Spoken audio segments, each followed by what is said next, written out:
Bonjour, je suis Richard Murphy et voici la 8e vidéo de la série sur l'importance de la transparence fiscale.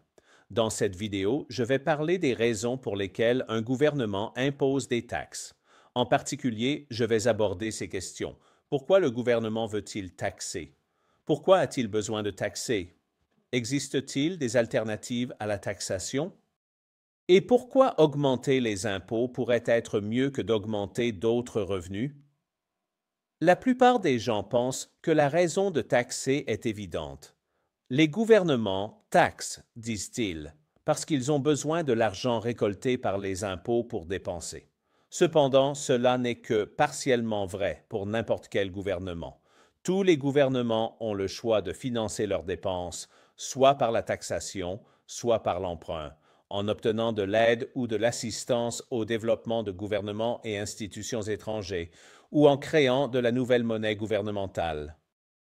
Ce qui est parfois appelé assouplissement quantitatif ou parfois simplement impression de monnaie, car cela peut littéralement signifier imprimer plus de billets. De plus, dans certaines économies, on peut soutenir qu'aucune dépense publique n'est financée par l'imposition. Les économies en question utilisent uniquement, ou presque entièrement, la monnaie de la juridiction à des fins domestiques.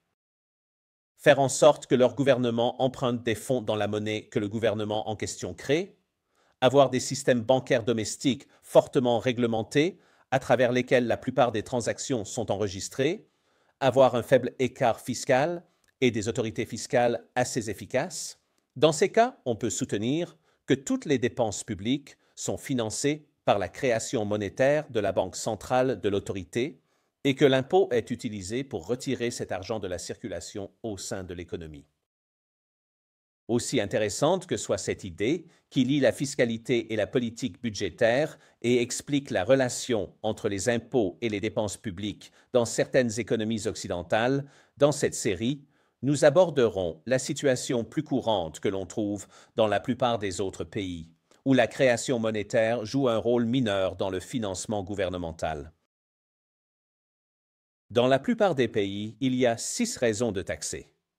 Pour augmenter les recettes fiscales, pour réguler la masse monétaire d'une juridiction, pour redistribuer les revenus et la richesse, pour réévaluer les biens et services, pour réorganiser l'économie par la politique fiscale, pour renforcer la représentation démocratique, parce que les personnes qui paient des impôts ont tendance à voter. Pour plus de commodité, toutes ces raisons commencent par un R, ce qui les rend plus faciles à retenir. La majeure partie de ce cours concerne la collecte de revenus, et la plupart des gens sont familiers avec cette idée, donc je ne vais pas m'attarder davantage sur ce point.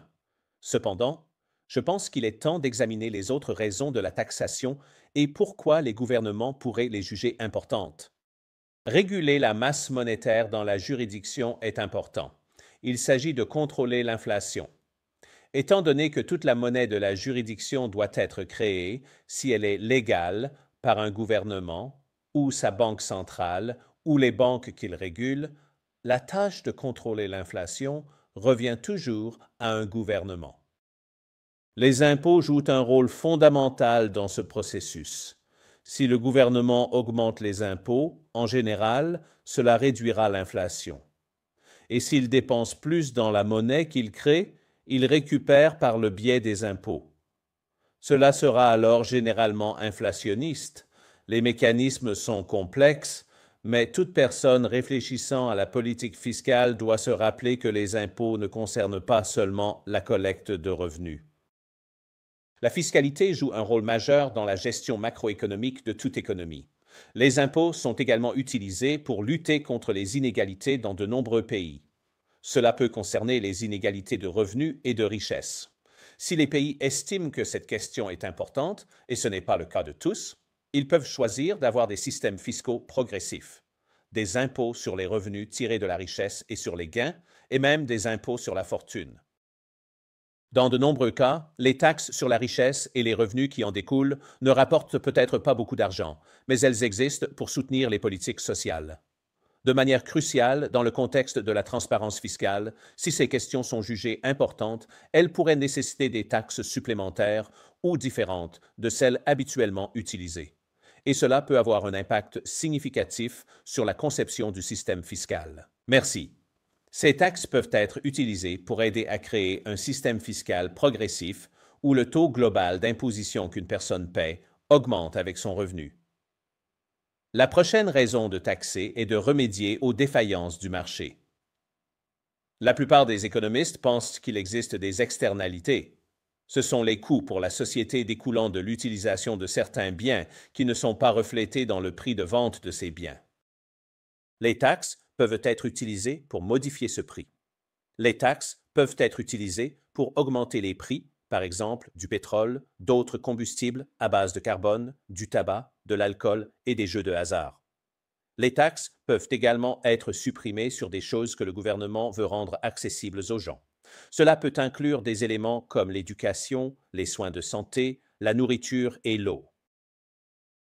Une politique de ce type peut également être utilisée pour augmenter le prix des exportations clés, par exemple en imposant des tarifs sur l'exportation de produits ou de matières premières essentielles. C'est un exemple de l'utilisation de la taxe pour modifier les résultats du marché.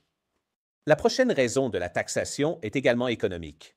Nous avons déjà parlé de la nécessité de lutter contre l'inflation, mais cela est lié à ce que l'on appelle la politique budgétaire. La politique budgétaire décrit le processus de gestion de la différence entre les revenus et les dépenses d'un gouvernement. Une partie de cela peut consister à encourager certains secteurs de l'économie. Par exemple, la technologie, l'industrie ou les exportations avec des incitations fiscales qui réduisent les revenus du gouvernement mais augmentent la croissance. La politique budgétaire peut également être plus générale. En particulier, si les dépenses publiques sont supérieures aux recettes fiscales, cela stimule l'économie, entraînant une croissance, mais avec le risque d'une augmentation de l'inflation. En revanche, si les revenus fiscaux du gouvernement sont supérieurs à ses dépenses, alors le gouvernement ralentira l'économie, mais il y aura moins de risques de déflation. Ce n'est pas une science exacte, mais cela peut avoir une grande influence sur la politique fiscale et la trajectoire globale de l'économie. Enfin, les gouvernements peuvent vouloir taxer parce qu'ils souhaitent établir une relation avec les citoyens qu'ils gouvernent et les encourager activement à participer au processus démocratique. Il existe des preuves que les personnes qui paient des impôts sont plus enclines à voter. Les personnes qui paient des impôts pourraient se sentir plus concernées. L'impôt est un élément clé dans la relation entre les citoyens et le gouvernement. En fait, la transparence fiscale renforce la démocratie. Cela rend ce cours particulièrement pertinent.